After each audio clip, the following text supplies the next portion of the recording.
Boa tarde, pessoal. Boa tarde. Meu nome é Ademar Gevaer, eu sou editor da revista UFO. Acho que vocês conhecem, ou já devem ter ouvido falar sobre ela. E eu sou um pesquisador de discos voadores, faço parte também de uma comunidade de estudiosos que está ligado à revista UFO e ao Centro Brasileiro de Pesquisa de Discos Voadores. E essa é a terceira vez que eu tenho a honra de ser convidado para falar no Campus Party. Da primeira vez, eu falei sobre a abertura ufológica do governo brasileiro. O governo brasileiro, para quem não sabe, sempre pesquisou discos voadores oficialmente, através dos seus meios militares, em especial, claro, a Força Aérea Brasileira. E manteve esses programas secretos durante algum tempo. Nós fizemos um movimento para pedir ao governo que liberasse os arquivos. E esses arquivos foram liberados. Esse foi o tema da primeira palestra que eu fiz aqui, mostrando o que o governo descobriu sobre discos voadores, principalmente nos anos 50, 60 e 70. Daí, no ano seguinte, no ano passado, eu fiz uma outra palestra sobre aqueles fenômenos nas plantações, que são chamados de agroglifos, aquelas figuras que surgem e que não têm explicação. E algumas pessoas pensam que é fraude e, no entanto, não é. São sinais legítimos que aparecem em plantações do mundo inteiro, sendo que na América do Sul somente ocorre no Brasil, e no Brasil só em Santa Catarina, e num único lugar de Santa Catarina, que é na cidade de Ipuaçu. Então eu falei sobre esses dois temas das vezes anteriores. E hoje eu vou falar sobre UFOs na Amazônia, que é também um tema muito palpitante, muito interessante e muito rico, como vocês vão ver. As ocorrências que nós temos na Amazônia, elas são dos mais diversos tipos. Dada a enormidade daquela região, e eu não estou falando da Amazônia, apenas no Amazonas, eu estou falando da Amazônia inteira, que começa no Maranhão e vai até o Peru. Embora as nossas pesquisas se concentrem numa área, na região de Belém e outra na região de Manaus. Eu tenho ido a esses lugares com uma certa frequência, entrevistar pessoas que tiveram experiências de avistamento de UFOs naquela região, e não são poucas. Tá? Ok.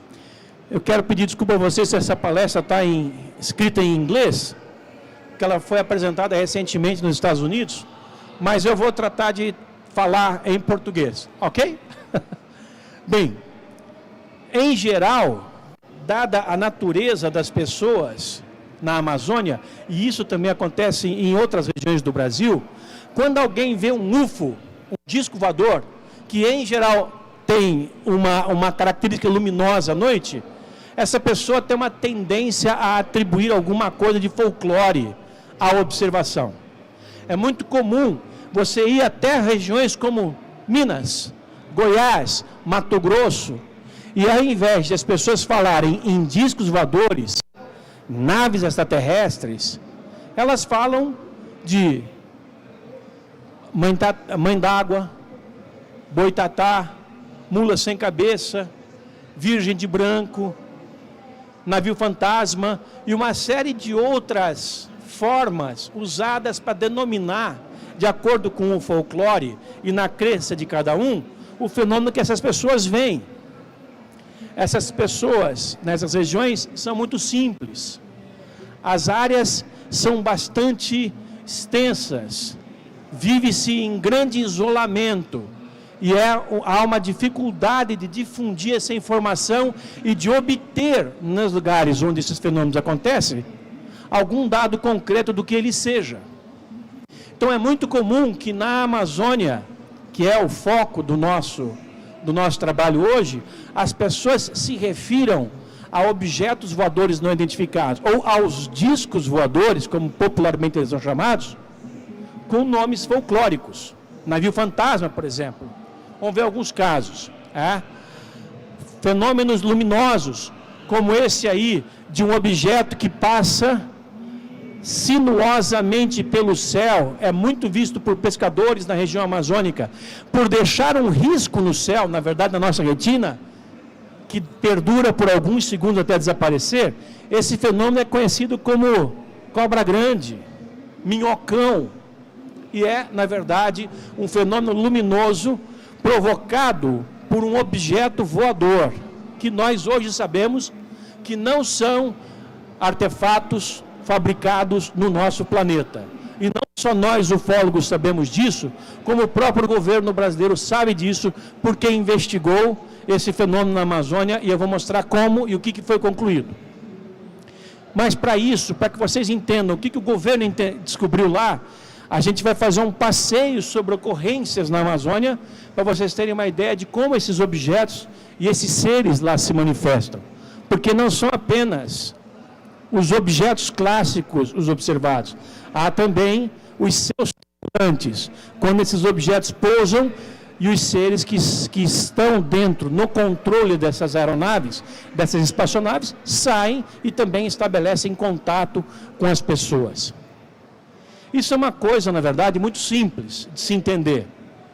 Nesse exato momento em que nós estamos conversando aqui agora, existe aí por volta de uma dúzia de maquininhas espalhadas entre Marte e a Lua, fazendo buraco no chão, tentando descobrir se há alguma forma de vida nesses planetas. Esses seres que nos visitam fazem a mesma coisa, mandam as suas máquinas para fora dos seus mundos, em busca de outros mundos onde haja possibilidade de vida. A diferença entre nós e essas outras civilizações é puramente tecnológica. Esses seres, por estarem muito mais à nossa frente, têm condição de construir máquinas que viajam pelo universo, ou pelo menos entre grupos de estrelas, e que vêm até a Terra, como também vão a outros planetas. E nós, ainda hoje, com a nossa pouca tecnologia, embora pouca em termos, né? Nós temos uma considerável tecnologia. No entanto, a nossa tecnologia só nos permite fazer voos curtos. A gente consegue ir até a Lua com muita dificuldade. A gente consegue ir até Marte com muita dificuldade. A gente manda sondas para tirar fotografia de asteroides, de satélites de Júpiter, de anéis de Saturno. Enfim, nós estamos fazendo exatamente a mesma coisa que essas outras civilizações estão fazendo. Nós estamos buscando o que há lá fora.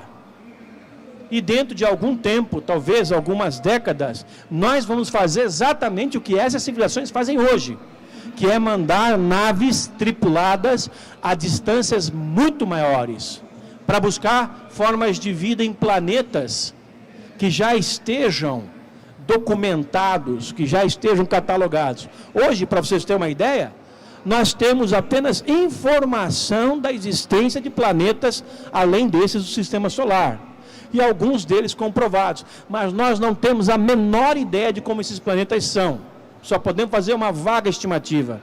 Ou seja, tudo que nós conseguimos com a nossa ciência até agora foi saber o que há em alguns pontos do universo e mais ou menos bem o que há no Sistema Solar, sendo que a nossa capacidade de exploração do espaço se limita a esses corpos que eu havia dito e a essas maneiras como nós fazemos essa exploração, ou seja, de maneira muito limitada. É por isso que muita gente pensa, pô, mas é tão impossível de seres extraterrestres mais avançados viverem, que as distâncias interestelares são muito grandes, eles não poderiam vir aqui e por causa disso que os discos voadores não existem. Pois é, se discos voadores não existissem, então aí nós teríamos um grande dilema à frente. Porque aí nós teríamos que concluir que não há outros seres fazendo o que nós estamos fazendo, que tenham mais capacidade do que nós, que vivam em civilizações mais avançadas, o que poderia ser um paradoxo.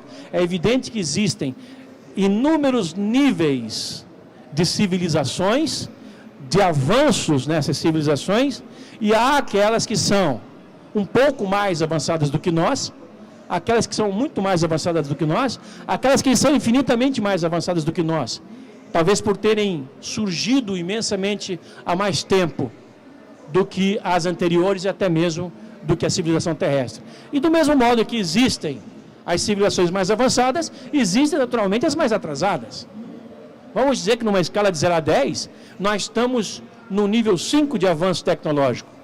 vai haver muitas no número 6, no número 7, no nível 8, 10, e muitas no nível 4, 3, 2, enfim, de todas as formas.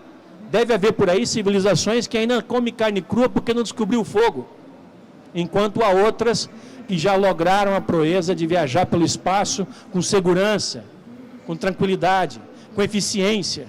Entram numa nave aqui e vão para um outro planeta como querem, como nós fazemos entrando num carro aqui e ir para alguma cidade do interior do estado de São Paulo, ou qualquer outro lugar. Pois esses seres estão vindo até aqui e ainda são objeto de certa incredulidade, de certo ceticismo. A ciência ainda reluta em abordar essas ocorrências, por mais documentadas que elas estejam. E os fatos estão aí para qualquer um ver. A Força Aérea Brasileira, por exemplo, investigou discos voadores aqui no estado de São Paulo, nos anos 50, 60, 70 e 80, chegando a muitas conclusões. E na Amazônia também. E lá, voltando ao nosso tempo, ao nosso tema, a Força Aérea concluiu que nós estamos sendo visitados por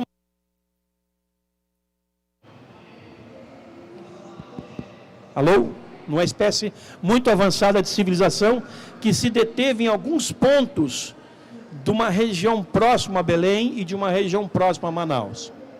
Esses casos, no entanto, já são conhecidos das comunidades ribeirinhas, principalmente, que é onde se concentra a maior parte da população, há muito tempo. E lá, dada as circunstâncias de superstição, de religiosidade, de ignorância das pessoas, os fenômenos, quando observados, recebem nomes diversos e, como eu falei, sempre ligados a alguma coisa do folclore. É muito comum, por exemplo, os pescadores dos inúmeros rios da Amazônia verem o que eles chamam de navios fantasmas, é um outro nome folclórico. É fantasma por quê? Porque é um objeto profusamente iluminado, porém acima da água. Um típico disco voador. Um caso, inclusive, que já foi fotografado em inúmeras circunstâncias. Esses fenômenos podem ser vistos e podem ser conhecidos nas mais variadas regiões da Amazônia. Eu conheci casos desses tipos em vários pontos por onde eu estive. É muito incomum andarmos por lá e conversarmos com a população e não ouvirmos esses relatos.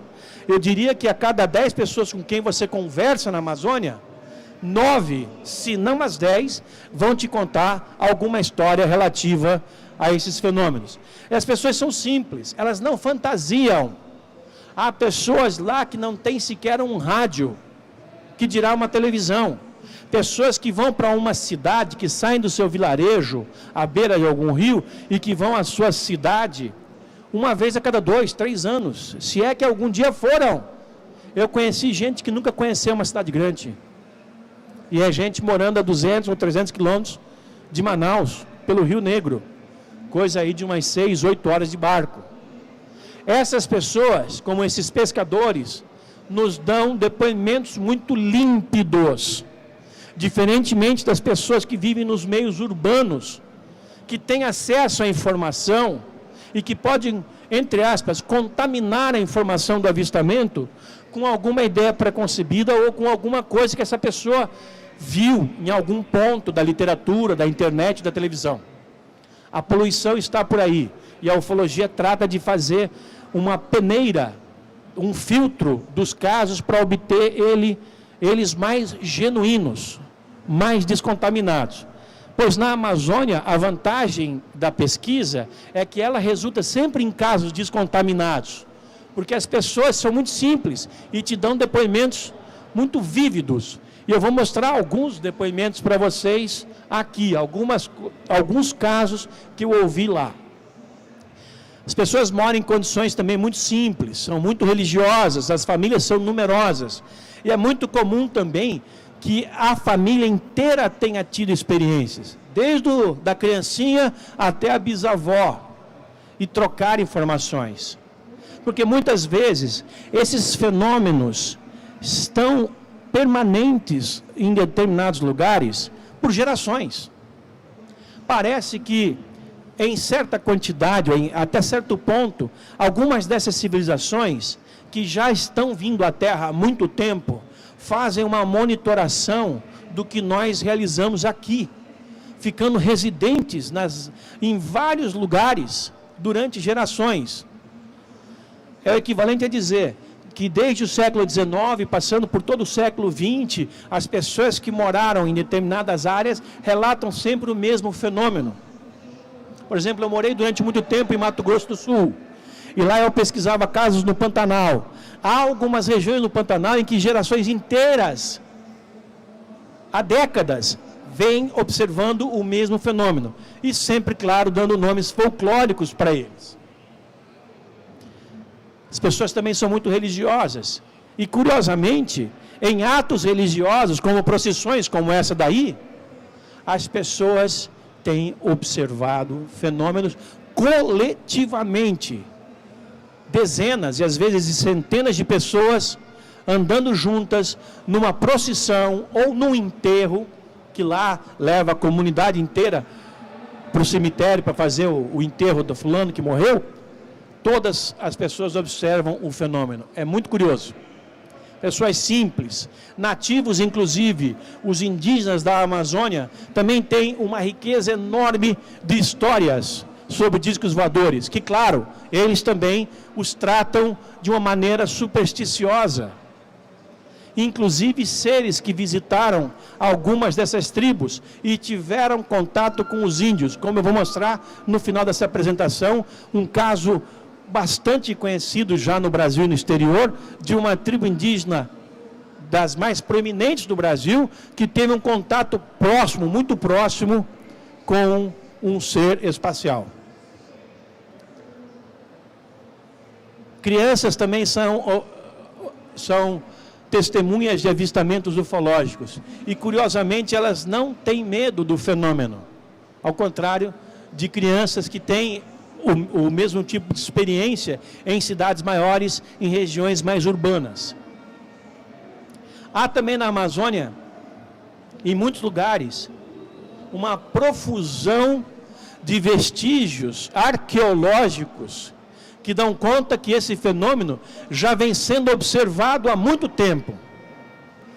Desde há milênios, nossos ancestrais, que moraram em inúmeros lugares, registravam esse fenômeno, o fenômeno dos discos voadores, nas mais diversas localidades do mundo.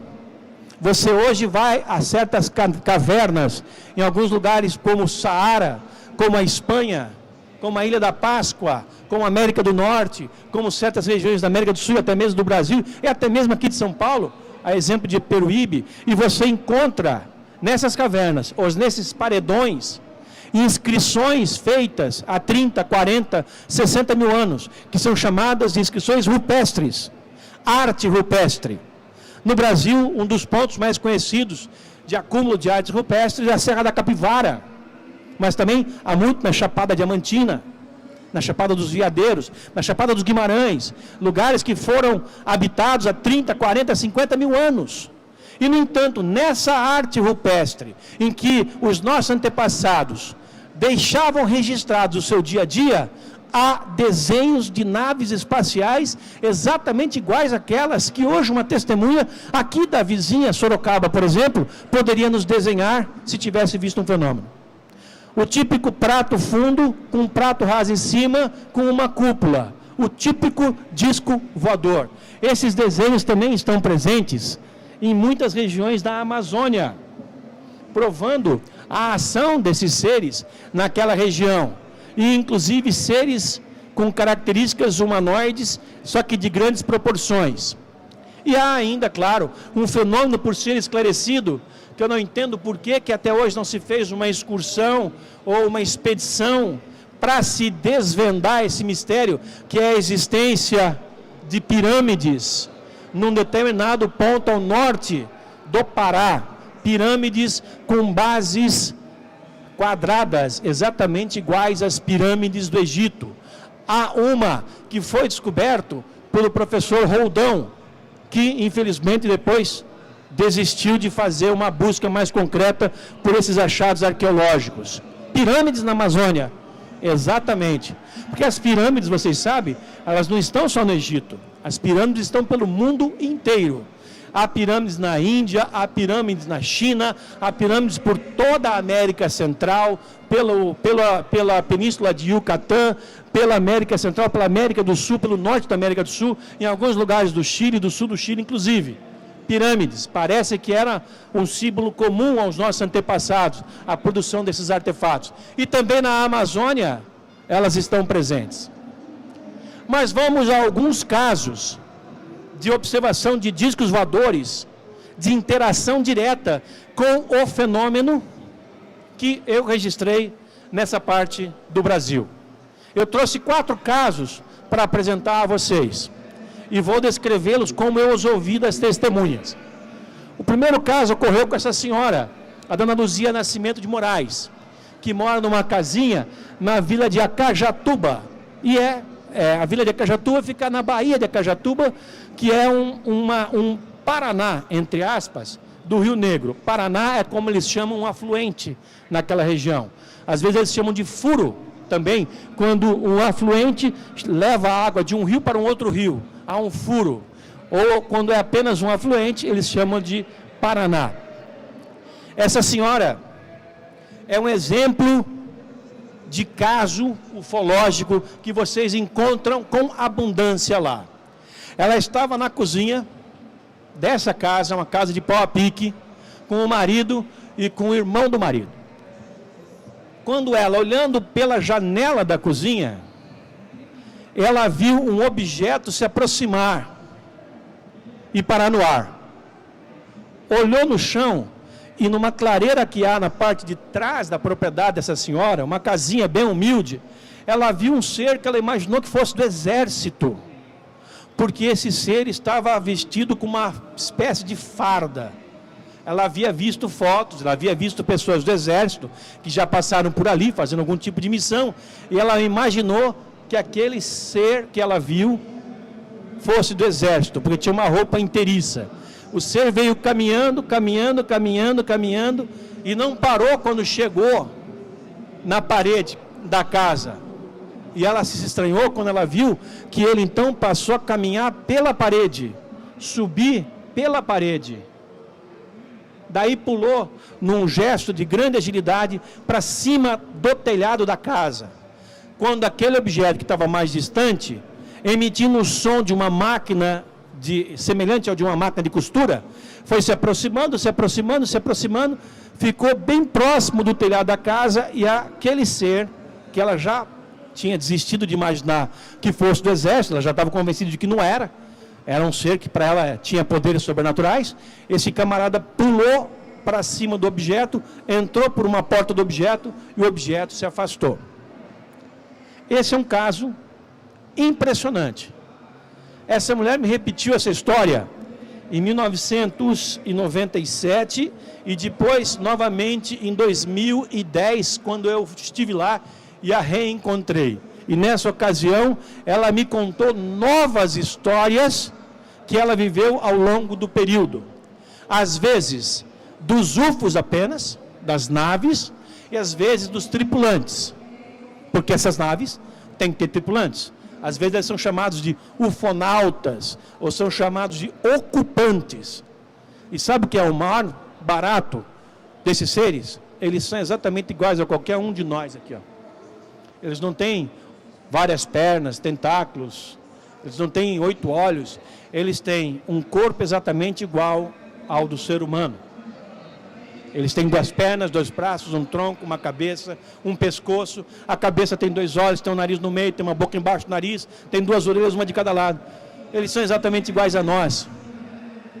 E isso se repete ao longo da história da existência ou da manifestação de discos voadores em todo o mundo. Em 99,9% das vezes em que um UFO pousou e um tripulante saiu, visto à distância ou tendo contato com uma testemunha, um ser humano, uma pessoa que ali estivesse, esses seres foram descritos sempre em 99,99% dos casos. Ou seja, a cada 1000, no máximo um caso diverge. Os outros 999 casos os seres tinham formato humano. Numa indicação claríssima de que a humanidade não está confinada no planeta Terra, ou não está confinada ao planeta Terra, mas está espalhada por muitos planetas, vivendo por aí. Só que em alguns deles, essas humanidades, elas evoluíram mais rapidamente, ou tiveram um início no seu processo de avanço tecnológico há mais tempo do que nós, e estão, portanto, à nossa frente. E tem hoje condições de fazer voos interplanetários e chegar até aqui e assustar a pobre velhinha Dona Luzia lá na vila de Acajatuba, a coisa de 80 quilômetros a oeste de Manaus. Esse é um caso muito interessante. Está aí a senhora com o macaquinho na mão. O macaquinho que está aqui na mão, não é aquele ali é o marido, tá?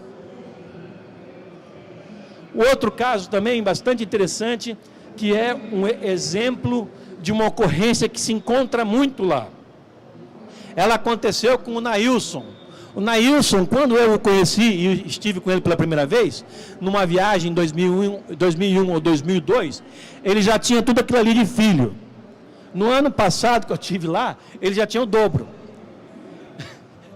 Lá não tem televisão, lá não passa trem, lá não tem o que fazer, vamos fazer filho. Bom, o Nailson é o seguinte, ele é pescador, ele mora no arquipélago de Anavilhanas. Ele cansou de ver essas bolas de luz aparecer, surgir em cima da canoa de onde ele estava pescando, e ele se joga no rio e vai para lá, vai para cá. Um dia ele encheu o saco e pegou a espingarda dele e atirou nesse objeto. Uma vez, 2 vezes, 3 vezes. E ele era bom de pontaria. Ele conta com orgulho que ele caça paca, e paca às vezes são pequenas, no meio da mata e acerta um tiro a 100 metros de distância. Isso é uma proeza. O objeto que ele diz, em que ele diz ter atirado, era um objeto grande, que ele estimou como tendo um diâmetro de 5 ou 6 metros e não estando a mais de 100 metros de distância entre umas árvores. Então ele tem certeza que ele acertou no UFO, no objeto, mas o objeto nem se mexeu. Isso também é muito comum, pessoas atirarem em UFOs. As pessoas muitas vezes agem por reflexo. Em certas regiões do país, as pessoas andam armadas, de repente estão lá no seu cavalo, no seu campo, no seu carro, em algum lugar, vem aquele objeto, tem uma sensação de que aquilo é algo hostil, desce chumbo, manda chumbo. E em alguns casos, infelizmente, houve um revide por parte desses seres e isso causou algumas tragédias.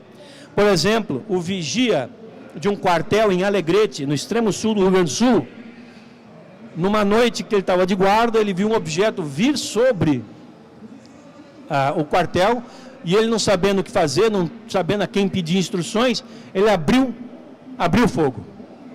Abriu fogo e a bala que ele desferiu voltou e se alojou próximo do joelho esquerdo dele. E ele não tratou direito, ele teve que amputar a perna. É um caso raro.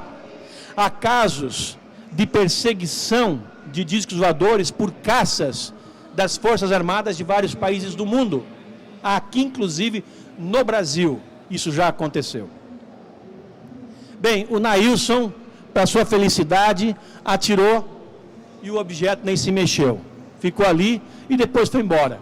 E continuou voltando dias, semanas, meses depois, sem nunca parar. É também um tipo de caso que encontramos com muita regularidade naquela área do Brasil. E há um outro, que é o terceiro dessa sequência de 4. Não me lembro se são 4, são 3. São 4 ou 3. É deste homem aqui. Eu selecionei algumas ocorrências que pudessem dar um panorama do que há de mais contundente na manifestação do fenômeno UFO nessa região do Brasil. Quando eu me refiro a fenômeno UFO, eu estou indicando avistamentos, pousos, contatos. Para vocês terem uma ideia mais clara de como isso acontece, a cada...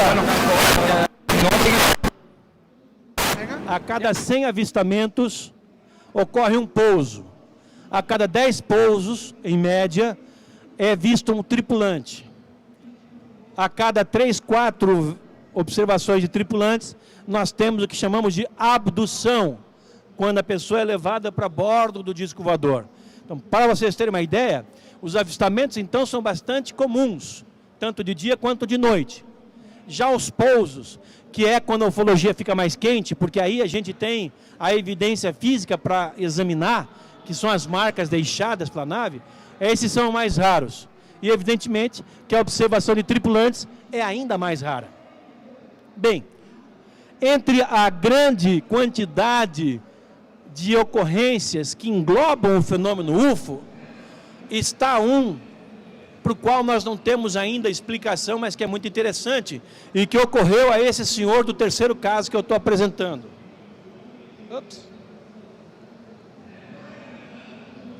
O seu Odon, que é da vila de São Tomé, ali próximo de Acajatuba. Parece um homem muito forte, né? Quando eu tirei essa fotografia, há uns anos atrás, ele já estava beirando os seus 80 anos. Estava com 70 e alguma coisa. É, de fato, um homem muito forte. Como são muitas das pessoas que lá vivem, que estão habituadas a um trabalho duro e a uma vida mais natural do que a que nós levamos aqui. Não tem estresse, não tem nem carro onde ele mora, não tem nada. Mal é mal, usa um barco de vez em quando. Pois um fenômeno aconteceu a esse senhor numa certa ocasião, muito interessante. Ele estava com a sua esposa doente e não sabia o que fazer. Ele era noite, não havia médico, não havia recurso, e ele pensou que a saída mais viável era levar a mulher até a casa dos parentes dela. Isso aconteceu uns 20 anos antes dele ter me concedido essa entrevista. Ou seja, quando ele ainda estava com seus 50 e poucos anos. Ou ainda, quando esta região toda era ainda mais primitiva do que era quando eu estive lá, eu entrevistei, e do que é até hoje.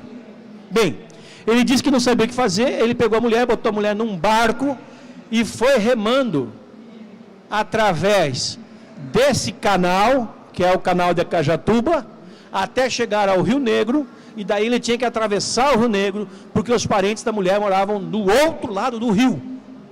Gente, ali o Rio Negro tem uma largura de uns 2 quilômetros. E esse canal, que eles chamam de Paraná, até o Rio Negro tem outros 2 quilômetros. Eu andei isso aí tudo de barco com motor e motor forte. Pois ele foi num barco a remo à noite com a mulher doente e gemendo na canoa. Remando. Eles são habituados a remar, inclusive à noite, ou quando nós não conseguimos ver nada. Eles conhecem aquela região como a palma da sua mão. Pois no meio do caminho da travessia, uma bola de luz, sempre uma bola de luz, se aproximou da canoa e se sobrepôs à canoa, de tal forma que iluminou tudo ao redor. E os peixes começaram a saltar para fora da água, como é comum quando você ilumina muito intensamente, com um farol de milha, por exemplo, a um rio. Os peixes pulam para fora, em busca da luz. Ele não sabia o que fazer, só que ele remou mais rápido. O medo tomou conta dele, e da mulher gemendo. Ele não sabia o que fazer, ele remou mais rápido. Quando ele chegou no outro lado do rio, ele constatou que a esposa estava bem melhor. E ela, inclusive, pôde sair da canoa com um pouco de ajuda dele, mas praticamente sozinha. Ou seja, ela se curou naquele final de percurso da travessia do Rio Negro, enquanto aquela bola de luz persistentemente ficava sobre a cabeça dele. Esse é um caso espantoso. E ele é apenas um exemplo de um tipo de casos que ocorrem em muitos lugares. Histórias como essas a gente colhe em vários pontos, de pessoas que estiveram, por exemplo, numa situação próxima de um UFO e que tinham algum problema e que se curaram. Talvez por algum tipo de energia emitido pelo objeto, nós não sabemos, nós não temos explicação. Mas os casos são impressionantes. Se tivéssemos tempo, eu contaria mais alguns para vocês aqui. Há muitos. Esse é um outro caso também bem interessante e que, como os anteriores, ilustra um grupo de ocorrências muito semelhantes que se repetem regularmente na Amazônia. Dessa vez aconteceu com esse ex-caminhoneiro, o Zé Rodrigues, que faleceu no ano passado em decorrência de problemas que não tem nada a ver com o seu avistamento. Ele mora na ilha de Colares, que fica no Rio Amazonas. No Rio Amazonas de um lado e Rio Guajará-Mirim do outro lado. O canal Guajará-Mirim passa por ali, que foi palco da Operação Prato, sobre a qual eu vou falar daqui a pouco. Ele acordou numa certa noite e, espantado, foi para fora porque ele ouvia um ruído e viu, ele mora bem de frente para a água, numa prainha chamada Humaitá, da ilha de Colares, e ele viu uma dança de luzes no céu. Era um objeto maior e objetos menores que saíam de dentro do maior faziam alguma movimentação por ali, como que sondando alguma coisa, e depois retornavam para o objeto maior. Esse objeto maior recebe o nome de nave-mãe. E os objetos menores, eles podem tanto ser naves tripuladas como naves automáticas, que são remotamente controladas ou autocontroladas, e que na ufologia nós chamamos de sondas, ou sondas ufológicas. Ele viu uma profusão desses objetos fazendo movimentações a 300 metros diante da casa dele. Esses são apenas alguns casos. Eu tenho nos meus arquivos centenas deles. Indo para essas regiões com uma certa regularidade, e o meu esporte é esse, eu gosto de fazer, eu ouço todo tipo de história. E sabe qual é o meu processo de pesquisa? É super científico. Eu arranjo um barco e um cara para pilotar o barco e saio bem cedinho, sempre estou à margem de um rio, e saio bem cedinho e eu escolho, bom, hoje eu vou percorrer esse rio pela margem direita e percorro até as 6 da tarde, por pelo menos 10, 12 horas aquele rio, parando de casa em casa que eu encontrar pelo caminho, e às vezes a gente fica uma hora e meia navegando sem encontrar casa nenhuma, porque elas são muito rarefeitas, surgem às vezes a uma aqui, a outra só a 2 quilômetros para frente, e em cada casa que eu acho, eu paro, eu entro, eu converso com os proprietários, eu converso com os ribeirinhos, e pergunto a eles diretamente sobre a observação de fenômenos naquelas regiões. E invariavelmente, mas olha gente, é sempre, alguém tem uma história para contar. Claro, eles raramente dão o nome de disco voador. E se você pergunta algo assim, você já viu um disco voador? Uma nave alienígena, extraterrestre? Não, senhor, isso nós nunca vimos. Mas você nunca viu uma luz à noite que venha do céu, que apareça, faça algumas manobras, depois vai embora? Ah, isso a gente vê sempre. Então, é a maneira como você pergunta, a forma como você trata essas pessoas. Elas têm uma riqueza de histórias para contar. Uma riqueza. Nessa região, nessas duas regiões particulares que eu frequento mais, a região de Anavilhanas, no Rio Negro, a 200 quilômetros a oeste de Manaus, e a região da Ilha de Colares, a 150 quilômetros a leste de Belém, é onde se encontra a maior quantidade de ocorrências, pelo menos entre aquelas que eu investiguei. Agora, o que esses seres estão fazendo na Amazônia, não sabemos. Há alguma teoria já expressada por estudiosos de que eles estejam ali com algum propósito de preservação ou de conhecimento da enorme biodiversidade que existe naquela região. Mas tudo é especulação, a gente não tem comprovação de que eles estejam ali para fazer exatamente isso. Nós não sabemos. Agora sabemos que as observações são documentadas, inclusive, pelo governo brasileiro. Até porque muitas destas ocorrências de discos voadores, tanto de dia quanto de noite, são registradas pelos radares do SINDACTA, o Centro Integrado de Defesa Aérea e Controle de Tráfego Aéreo.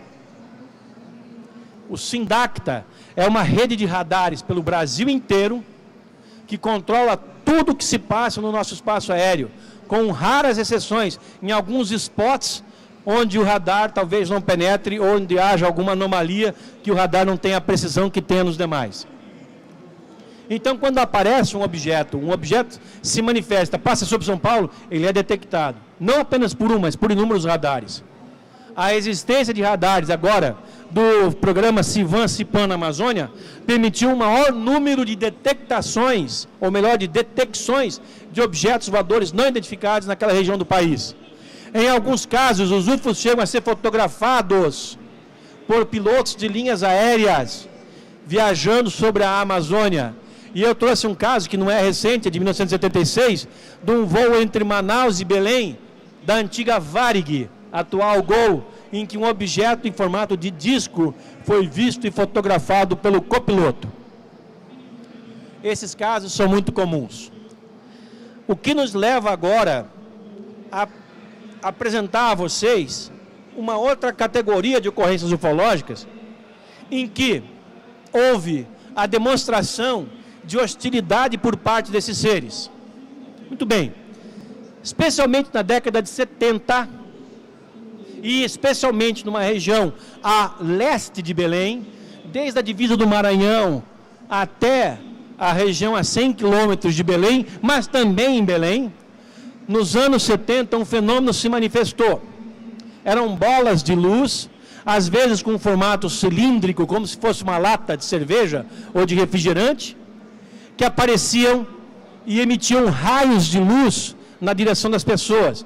Esses raios atingiam as pessoas, que caíam desfalecidas, às vezes por minutos, às vezes por horas, às vezes por dias. Por causa disso, esses raios, como sugavam a energia da pessoa, e havia a suposição de que esses raios também sugavam sangue das pessoas, suposição essa que depois foi confirmada, esse fenômeno passou a ser chamado pelos moradores de chupa-chupa. O chupa-chupa, ou apenas o chupa, como eles chamam lá, ou chupa-chupa, ou chupa, ou também aparelho, como eles falam, vinha geralmente à noite, ao entardecer, até o amanhecer. E nos anos, principalmente de 74, 75, 76, foi extremamente ativo. Sendo que em 77, a situação chegou ao pânico em certas regiões da Amazônia. Os objetos vinham de cima. Geralmente só se via uma luz, e daquela luz vinha o raio. Mas às vezes se via uma figura como essa, quando mais de perto, que era o que está por trás da luz. Em alguns momentos, parece que a luz se desligava e era possível ver o que estava envolto, o que estava dentro dela, a luz envolvendo o objeto. Essas luzes queimavam as pessoas. Eles atingiam, em 2/3 dos casos, mulheres. Em apenas 1/3 eles atingiam homens. A luz era descrita como sendo uma mangueirinha, quase que um raio laser dentro de uma mangueira. Quem pôde ver mais de perto, viu que havia 3 tubinhos dentro dessa luz. E a luz tinha a capacidade de fazer curva. Vocês já ouviram que luz faz curva? Pois é, essa luz aí fazia curva. Quando ela atingia as pessoas, em geral as mulheres, era da região do tórax para cima e produzia ferimentos que necrosavam a pele muito rapidamente. Não havia o que você pudesse fazer. Onde quer que você estivesse, onde quer que você estivesse, você poderia ser atacado. As pessoas tinham medo. Esse era um camarada considerado um dos mais corajosos, que era o seu Newton Cardoso e o outro, o Manuel Coronha, os dois mais corajosos da ilha. E, no entanto, eles foram atacados. O Newton Cardoso, eu estive com ele várias vezes, e ele conta que até hoje ele não recuperou a energia que foi tirada dele por aquele raio de luz. Desde então, ele nunca mais foi o mesmo, ele conta. A luz funcionava assim: um objeto no alto emitia, só que aqui a grossura da luz está desproporcional. Não havia lugar a salvo. A luz penetrava as casas das pessoas, que eram casas humildes. Os raios de luz apareciam por todos os lugares, obrigando as pessoas a correrem. E elas se encontravam muitas vezes nas praias da ilha de Colares, onde está a vilinha de Colares, e eles faziam fogueiras ali, e ficavam todos juntos, achando que fazendo fogueiras eles iam conseguir afastar aquelas luzes deles. E de fato, no começo dessa estratégia, as luzes ficavam afastadas, mas depois isso já não funcionava mais. E as pessoas continuavam sendo atacadas. A última solução foi se abrigar na igreja. Então, todas as tardes, quando chegava o final do dia, o sol estava se pondo, que é quando as luzes vinham, os moradores afugentavam, ou tentavam afugentar o fenômeno. E não conseguindo, eles batiam panelas, colheres em panelas, ou panelas com panelas, para alertar os vizinhos. E assim todo mundo avisado, corria para a igreja, onde o padre acolhia todo mundo, e a igreja, como sendo a única construção de alvenaria, ela era mais blindada contra a ação desses misteriosos objetos. Agora imaginem, isso estava acontecendo dentro do Brasil, em 1977 principalmente. Quantos de vocês ouviram falar disso? Nem naquela época se falava.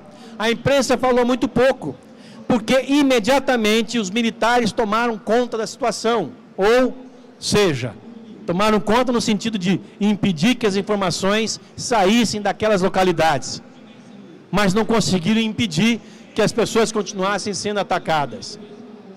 Até que, numa certa ocasião, em julho de 1977, a situação ficou tão insuportável para os moradores daquela região do Pará,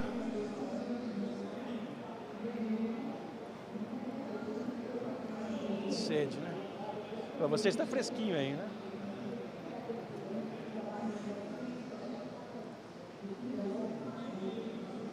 A situação ficou tão insuportável, as pessoas estavam sendo atacadas com uma frequência tão grande, que quase todo mundo foi embora da ilha. A ilha de Colares está lá, gente, vocês podem ir visitar e conhecê-la, eu vi essa história dos próprios moradores. Basta ir a Belém, tomar um ônibus para Colares, vocês vão chegar em Ananindeua, atravessa um ferryboat e vão andar mais um pouquinho, coisa de 3 horas de viagem, vocês estão na ilha de Colares. Ou seja, isso acontecia numa área muito próxima de uma das capitais do Brasil. E a situação ficou tão grave no ano de 1977, que dos 10 mil moradores da ilha, 9 mil foram embora. Só ficaram 1.000. Até o prefeito foi embora, de medo. Restaram algumas pessoas que eu vou apresentar a vocês já nessa palestra. Nessa ocasião, então, alguns moradores foram falar com o governador do estado do Pará e pedir providências. Eles estavam passando fome, eles não podiam mais sair para caçar, nem para pescar e nem para plantar, que era do que eles viviam. Então eles estavam passando fome. A solução foi, vamos falar com o governador. Foram lá, pediram uma audiência, falaram com o governador. E o governador tomou a seguinte providência: chamou o comandante da base aérea de Belém, é onde fica o primeiro comando aéreo regional. O comandante era o brigadeiro que se chamava Protásio de Oliveira. Falou: comandante, tem que tomar uma providência. Aquelas luzes que estão aparecendo em Colares vêm do céu. E céu é assunto da Força Aérea Brasileira. Vocês têm que fazer alguma coisa. E então a Força Aérea Brasileira estabeleceu a Operação Prato para investigar discos voadores na Amazônia. A Operação Prato teve início em setembro e foi até dezembro de 1977 e resultou em 2.000 páginas de documentos produzidos, relatando, descrevendo as investigações e os avistamentos de discos voadores naquela área, principalmente os ataques. Entrevistas com as testemunhas e as vítimas. A Operação Prato também resultou em nada menos do que 500 fotografias de discos voadores. Vocês vão ver algumas daqui a pouco. E há 16 horas de filmes. Tudo isso feito pela Força Aérea Brasileira, oficialmente, com verbo oficial, numa missão oficial, no meio da mata, durante 4 meses. Uma pessoa foi muito importante na descoberta da natureza desses fenômenos, que é a doutora Velaide Cecim. Ela tinha 24, 25 anos, recém-saída da faculdade de medicina. O primeiro emprego como médica dela foi ser a chefe da unidade sanitária, do posto de saúde de Colares, que é aquela construção ali atrás. E ela atendeu a mais de 400 vítimas de ataques do fenômeno. E ela estima que foram mais de 1.000 pessoas. Ela presenciou 3 óbitos de moradores em decorrência dos ataques. E também descreveu que os ataques não eram só sobre seres humanos, mas também atingiam animais, cavalos, vacas, porcos e até cachorros. Ela própria, estando um dia a caminho de casa, ela saiu por volta das 6 horas do seu trabalho na unidade sanitária, e ela morava num quartinho ali para frente, alguns quarteirões. No meio do caminho, um desses fenômenos se manifestou sobre ela, e ela pôde ver nitidamente aquele formato específico de uma lata. Essas são outras testemunhas do fenômeno que descrevem os seus avistamentos. Todos eles, e assim como esses investigadores, estiveram em contato com essas luzes e documentaram as suas manifestações, ao mesmo tempo em que a Força Aérea Brasileira pesquisava os fatos naquela região. Essa é a balsa que leva e traz do continente até a ilha de Colares, um percurso que não se leva mais que meia hora. E essa balsa foi várias vezes alvo de ataques dos objetos. E dali as pessoas não tinham para onde fugir. Elas estavam em cima da balsa e os objetos vinham e as atacavam. Porém, durante o tempo em que a Força Aérea esteve lá, investigando o fenômeno com o Irangê Holanda, o chupa-chupa deu uma trégua. Os ataques passaram a ser bem menos constantes, bem mais raros. E, curiosamente, o Irangê Holanda e seus homens nunca foram atacados. Assim como a Velaide, que esteve debaixo de um fenômeno, pensou que ia ser atacada e não foi. Ela atribuiu ao fato dela ser loira, ter cabelos claros, porque ela disse que dentro da nave, uma nave que aparecia sempre com uma espécie de um para-brisa, havia 2 seres, e isso foi descrito por muitas pessoas daquela região, e ela disse que aqueles 2 seres também tinham cabelos loiros, e ela acredita que por isso ela não foi atacada. Eu já acho que não é essa a explicação. Eu acho que aqueles seres, naquelas naves, sabiam muito bem qual era a função de um e de outra pessoa naquela região. Ela não foi atacada porque ela estava ali para alguma missão específica. Ela não era da população, ela não era uma das tantas cobaias desses seres para ser atacada, assim como os militares que lá chegaram. Inclusive, quando os militares se estabeleceram na ilha, eles montaram um acampamento inicialmente na praia de Humaitá, que fica de frente para o rio Amazonas. Nas primeiras noites, nada aconteceu, mas a partir de algumas semanas, os fenômenos começaram a surgir sobre o acampamento dos militares, que tiravam fotos, que filmavam, tudo. Com o passar do tempo, os UFOs cercavam praticamente os acampamentos dos militares, mas não atacavam ninguém. e, eventualmente, os militares trocavam seu acampamento de um lugar para outro. Eles, uma vez, fizeram a troca da praia de Humaitá para a praia de Machadinho, que fica a uns 5 quilômetros. É uma outra praia mais para oeste. E os objetos voadores que passaram a rondar o primeiro acampamento, começaram a rondar o segundo acampamento.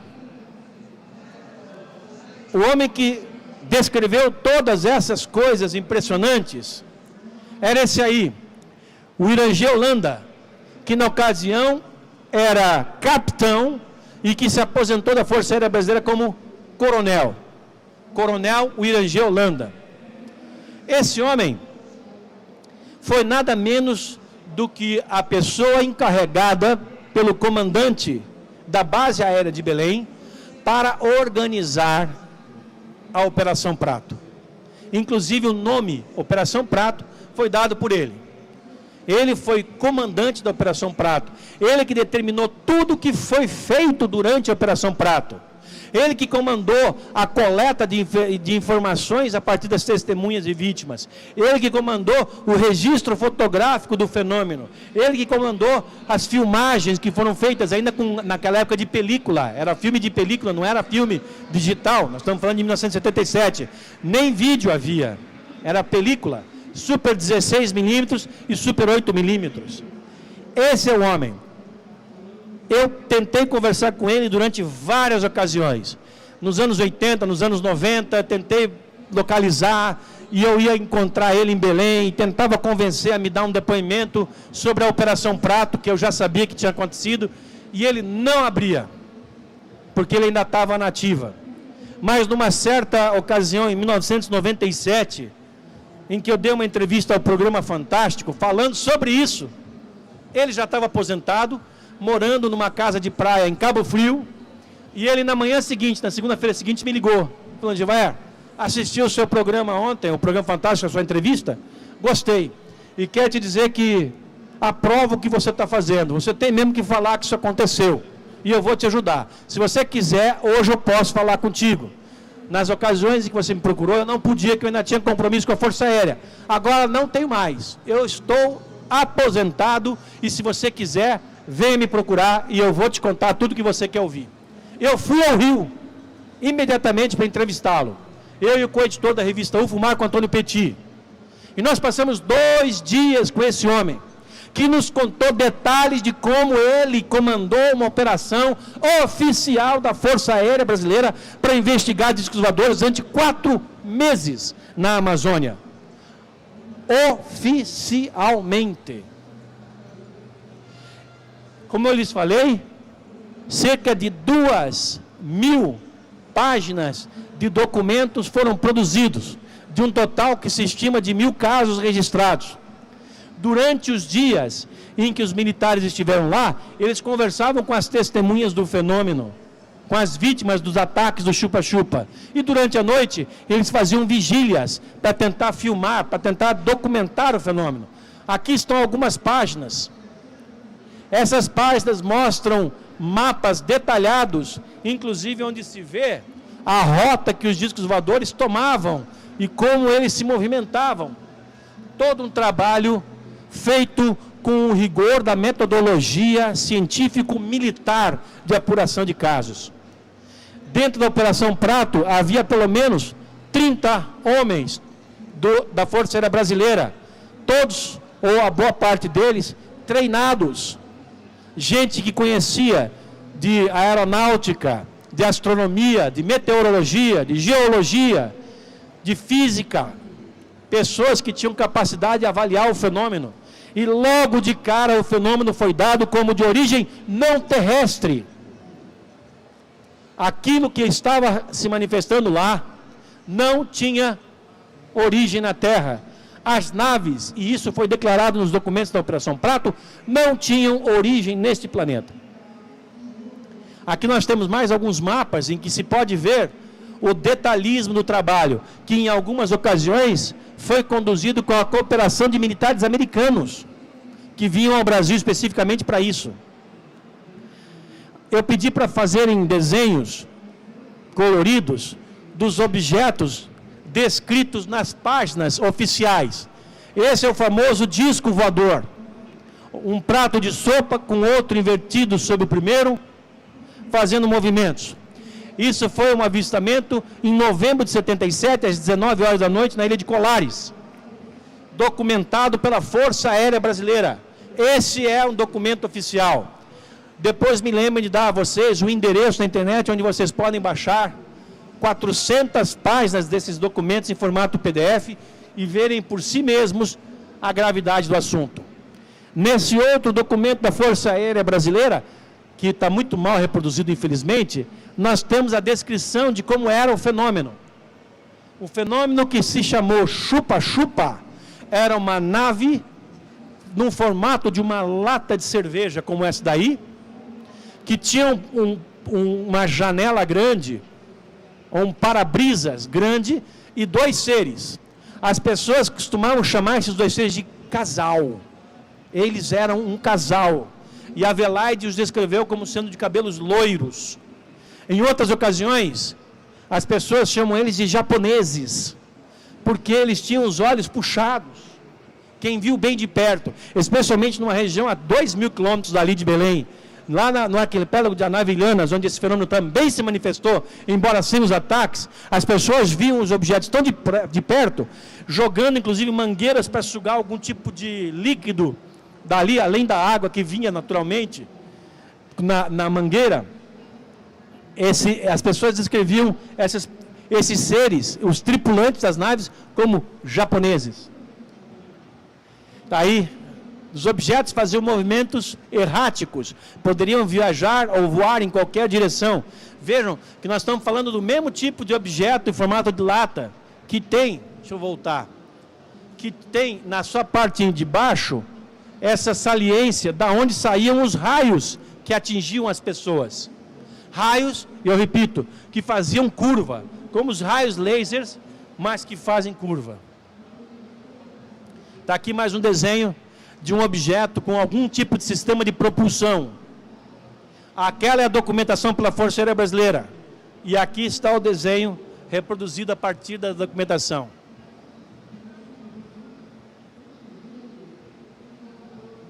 Aqui mais um caso típico de disco voador. Isso foi visto na praia de Arariá, em Santarém, já no sul do estado. E o objeto que o coronel Irangê Holanda gostava de chamar de modelo esportivo. Porque esse objeto, ao contrário dos outros que vinham normalmente pela copa das árvores, vinham da água, esse vinha por baixo, ele vinha bem rente ao chão e se aproximava muito do acampamento. O Holanda me declarou que esse objeto chegava a poucos metros do acampamento e ficava parado. E quando algum militar ia naquela direção, o objeto se afastava. Ele tentou fotografar isso inúmeras vezes. E cada vez que ele levava o negativo para revelar, para ver se saía alguma foto, nós não estamos falando dos anos 2000 aí, de 90 e tanto, 2000 e pouco para cá, em que nós temos máquina que você põe o cartão no computador, ou conecta até para o Bluetooth, você revela a fotografia. Naquela época, era um rolo de filme. Quem aqui lembra disso?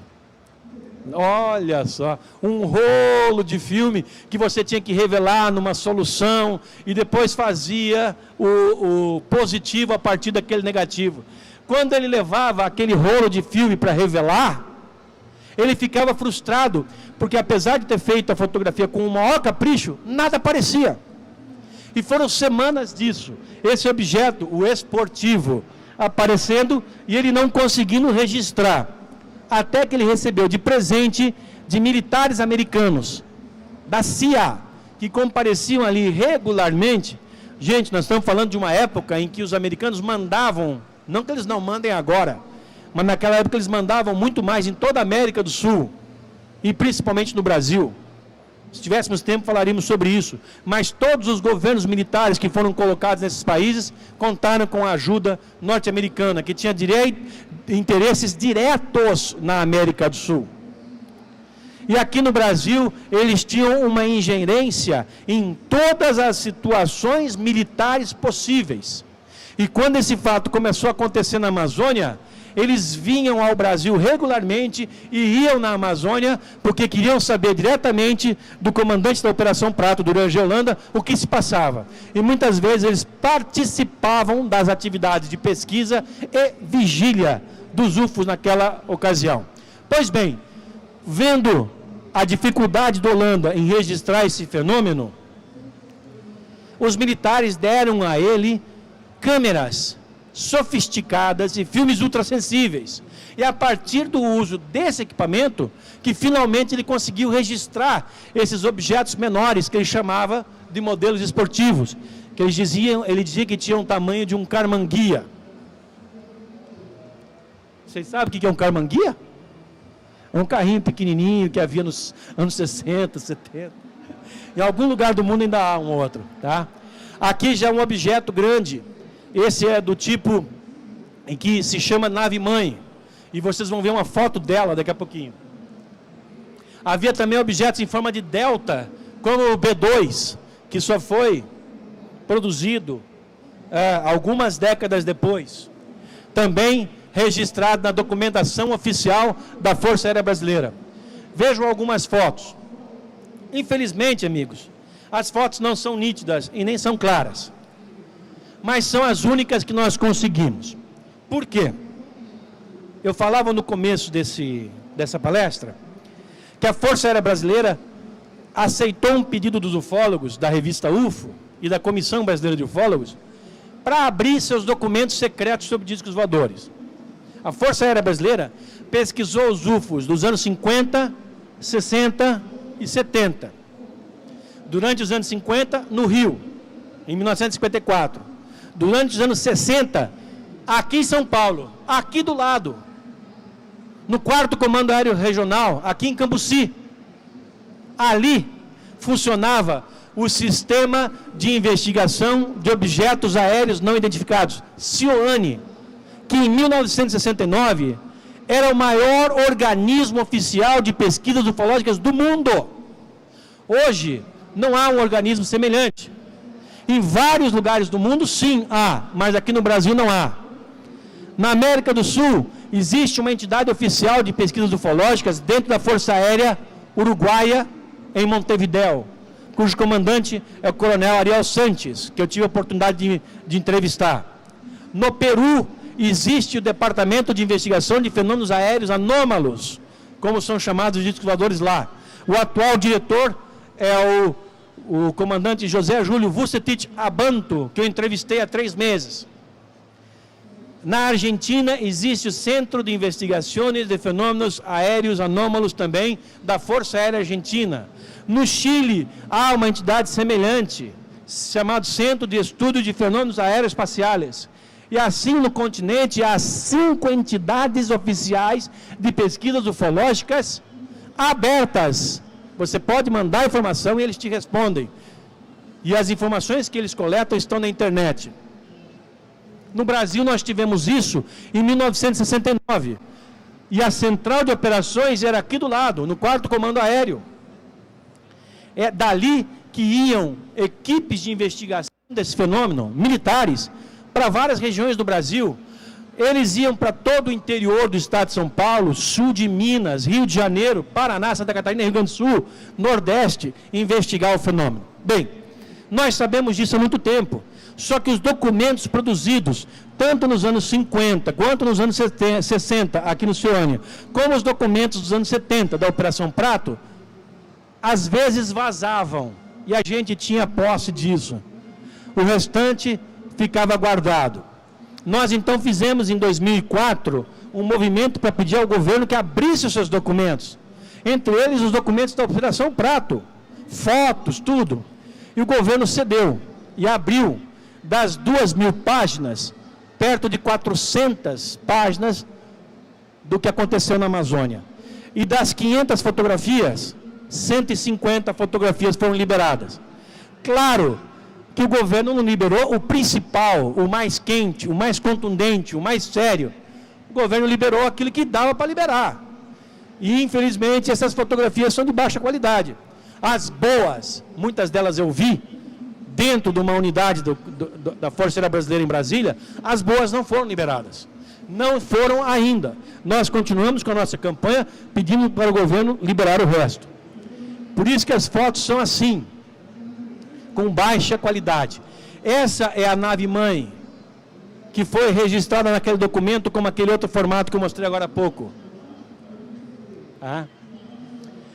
A situação chegou a tal ponto que o Irangê Holanda teve um contato direto com o tripulante de uma dessas naves. E isso aconteceu no final de 1977, no final do mês de dezembro. Ele relatou isso e desenhou, inclusive, a descoberta que ele fez. Ele estava num barco no rio Guajará-Mirim, fazendo uma pesquisa, quando uma nave de grandes proporções praticamente pousou do outro lado do rio. Era uma nave que ele descreveu como tendo 100 metros de comprimento. Ela estava na vertical. Era como se você visse um avião sem as asas, só o cilindro na vertical. Esse objeto ficou estático, parado ali, durante algum tempo. E o Holanda registrando tudo aquilo ali com filmes e câmeras de fotografia. De repente abriu-se uma porta na parte superior do objeto e desceu uma criatura. Essa criatura se aproximou dele. Não houve contato falado, não houve gesticulação nem nada. A apenas a alguns metros de distância, a criatura num uniforme inteiriço branco, inclusive sobre a cabeça, e apenas com um visor, e os militares, ele e o seu ajudante de ordens, o Flávio Costa, dentro do barco, se entreolharam e o ser novamente voltou para o objeto, flutuando no ar, e o objeto subiu lentamente e depois disparou. Isso foi declarado por esse homem na entrevista que nós tivemos. Todas essas informações que eu estou passando para vocês estão em detalhes no site da revista UFO, que é ufo.com.br. Basta colocar na área de busca Operação Prato ou o Irangê Holanda, ou Holanda, com 2 L's, que vocês vão encontrar dezenas de artigos que eu escrevi e que os meus colegas também da revista UFO, que investigaram os UFOs na Amazônia, também escreveram e tudo foi publicado. Todo esse conteúdo, são centenas de páginas, fotos e documentos, estão gratuitamente disponibilizados no site da UFO. Assim como estão os documentos, cerca de 400 páginas da Operação Prato. Bem, para encerrar isso, deixa eu contar uma história, para encerrar esse trabalho, deixa eu contar uma história de um fato que marca a tradição cultural, rica, por sinal, dos índios, de uma certa etnia amazônica. Nós estamos falando dos Kayapó. Os Kayapó ocupam uma vasta área do Alto Xingu, e eles são divididos em várias subetnias, sendo uma delas os índios Xikrin. Os Xikrin não são aculturados, mas não são hostis, já convivem com o homem branco até uma certa medida, e eles até hoje conservam em suas tradições, religiosamente, a crença de que eles vieram de fora, de que eles são de um outro lugar. Inscreva-se no canal. Eles fazem cerimônias anualmente para celebrar essa crença que eles têm de terem vindo de fora da terra, de terem ligação com fora da terra. Entre as suas principais lendas está a de Bep Cororote. Bep Cororote é um indivíduo representado por esse índio fantasiado com essa roupa de palha. Lá em cima vocês veem ele inteiro. Segundo a lenda do Xikrin, Bep Cororote veio na sua canoa celeste. Sua canoa celeste é como os índios chamaram a nave do Bep Cororote, que pousou em uma certa região próximo de um morro, e esse cidadão, que chamou-se Bep Cororote, recebeu o nome dos índios de Bep Cororote, ele passava os seus dias ali, e volta e meia saía com a sua canoa celeste e voltava. Essa é a tradição dos índios, os índios a contam dessa maneira. E a certa distância, os índios viam que Bep Cororote parecia estar pelado, porque ele tinha uma roupa muito colada no corpo, um uniforme. Então, volta e meia, os índios resolviam tomar providências, porque diziam que Bebe Cororote estava ofendendo as Índias. Então, iam os índios lá para ter um quebra-pau com o Bebe Cororote e voltavam todos quebrados. O Bebe Cororote tinha uma superioridade física muito grande e batia nos índios. E o pior e o mais temido instrumento que o Bebe Cororote tinha era essa clava que dava choque. Era chamada de cope. Essa é a história do Bebe Cororote. Volta e meia, os índios iam lá e tomavam cacete do Bebe Cororote. Até que um dia, se você não pode ir com eles, junta-se a eles, né? Os índios resolveram fazer amizade com o Bebe Cororote e chamaram o Bebe Cororote para a sua tribo.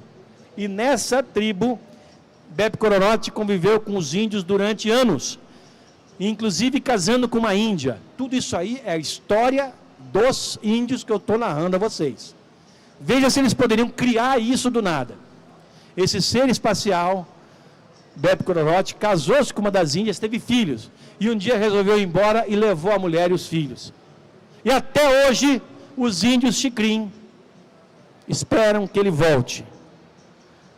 Como eles receberam esse ensinamento de Bebe Cororote, que eles não são daqui, eles se fantasiam anualmente, durante uma certa época, para prestar uma homenagem e para aguardar a vinda do Bebe Cororote. As crianças, desde cedo, já são fantasiadas, e os índios também. Tudo isso é decidido em conjunto por eles, que querem manter preservada e viva essa rica história do seu folclore. Jamais mudaram a versão da história, que, por sinal, foi descoberta por um indigenista brasileiro, o senhor Peret, que já não está mais entre nós. Eles cultivam de tal maneira a história do Bebe Cororote, que até mesmo reproduzem para os seus cerimoniais, em que fazem as suas honras à mítica entidade, eles cultuam a cope, aquela clava, aquela vara que Bebe Cororote usava e que dava choque. E isso é o que eles têm de mais profundo em toda essa história, que está na sua tradição, no seu folclore. Eles dizem que o retorno desses seres, comandados por Bebe Cororote, em sua canoa voadora espacial, está perto. E que o céu é o lugar do povo que vive acima, enquanto a terra é o céu do povo que mora embaixo. Como pode uma informação tão rica e uma história tão complexa partir de índios primitivos do meio da Amazônia, que quando contaram essa história para o primeiro branco, até então não tinham tido contato com nenhum outro? Quando o indigenista Peret lá chegou, descobriu essa história e foi um dos primeiros, se não o primeiro homem branco a ter contato com esses índios. E se admirou de ver que história rica era essa que esses homens e essas mulheres do Alto Xingu contavam.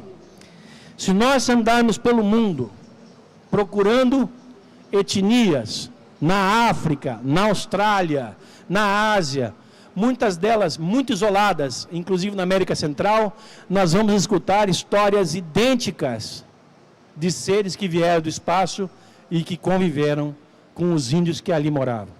Na África, para vocês terem uma ideia, existe uma etnia, os Dogons, que já conheceram as estrelas Sírios A e B décadas antes delas serem descobertas. E essa coisa se repete com etnias em várias partes do mundo. E não é diferente na Amazônia, onde, como nós vimos, há uma grande quantidade de ocorrências ufológicas, de enorme riqueza, e que apenas durante uma época demonstrou uma certa utilidade para conosco, que foi aquele período dos anos 75, 76, 77. Quando a Operação Prato foi encerrada, em dezembro de 77, foram registrados apenas mais alguns casos de chupa-chupa e depois o fenômeno parou. Hoje, as luzes ainda se manifestam, muitas vezes com aquelas mesmas formas. Porém, não mais atacam as pessoas. Bem, perguntei a várias pessoas que estiveram envolvidas nesse processo, ao comandante Holanda, a Velaide Cecim, aos jornalistas do Pará que fizeram a cobertura do fenômeno em tempo real, qual era a ideia que eles tinham? Por que eles acham que aqueles seres estavam atacando seres humanos? Aquelas naves estavam atacando as nossas pessoas. A Velaide acha que eles estavam coletando sangue humano para produzir algum tipo de vacina para caso eles resolvessem vir com mais frequência no futuro. Uma vacina que os tornasse imune a doenças terrestres. Já o Holanda acreditava que ali naquela região havia alguma energia de algum tipo que essas naves estavam atrás, esses seres estavam atrás. E como os humanos atrapalhavam, eles resolveram atacar os humanos. Enquanto uma parte dos UFOs estavam atacando os humanos, outra parte estaria atrás dessas outras formas de energia. Essas são, enfim, teorias que tentam explicar, mas nenhuma, evidentemente, é absolutamente certa. Nós, infelizmente, até hoje, não sabemos por que razão, durante aqueles anos, em especial no segundo semestre de 1977, os UFOs atacavam lá. Mas nós sabemos hoje, de maneira comprovada, inequívoca, indiscutível, que a Força Aérea Brasileira fez a sua pesquisa, coletou grande parte de informações, grande monta de informações e documentou o fenômeno das mais variadas formas. O que é equivalente a dizer, de maneira oficial, o governo brasileiro tem a confirmação das visitações extraterrestres que ocorreram na Amazônia naquela época. Tá certo? Bem, amigos, isso é o que eu tinha para vocês hoje. Eu espero que vocês tenham gostado. E eu gostaria de dizer a vocês que agradeço mais uma vez a presença de todos. Agradeço o pessoal do Campus Party pelo convite. É o terceiro consecutivo. Eu fiquei bastante surpreso da primeira vez que fui chamado, porque esse é um ambiente acadêmico e a ciência, o meio acadêmico ainda não reconhece os UFOs. Pelo contrário, exercita um ceticismo e uma arrogância muito grande diante de um fenômeno que está aí e que pode nos abrir portas muito fortes para uma nova era, para uma nova realidade. Mas o Campus Party se mostrou flexível, sensível a essa nova forma de conhecimento e chamou os ufólogos para fazer palestras aqui há 2 anos. E viemos então, o Petit e eu, Marco Antônio Petit, coeditor da revista UFO, e eu, fazer a nossa primeira palestra. E no ano passado eu fui novamente convidado e esse ano estou aqui mais uma vez. E quero dizer que se for convidado no ano que vem, trarei sempre, como gosto de oferecer, informações atuais e importantes sobre esse fenômeno, que é, hoje, sem dúvida nenhuma, um dos grandes desafios para a humanidade. Porque a partir do momento que nós descobrirmos que nós não estamos sozinhos no universo, que existem inúmeras civilizações e que, inclusive, elas estão aqui agora nos visitando, tudo vai mudar. Nada vai ficar como era antes. Essa revelação vai abrir portas absolutamente inéditas, incríveis e reveladoras, transformadoras para toda a humanidade terrestre. Tá certo? Gente, então, muitíssimo obrigado. Valeu.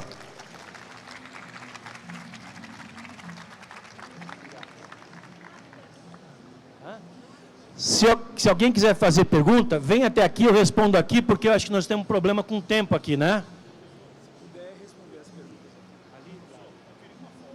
Claro.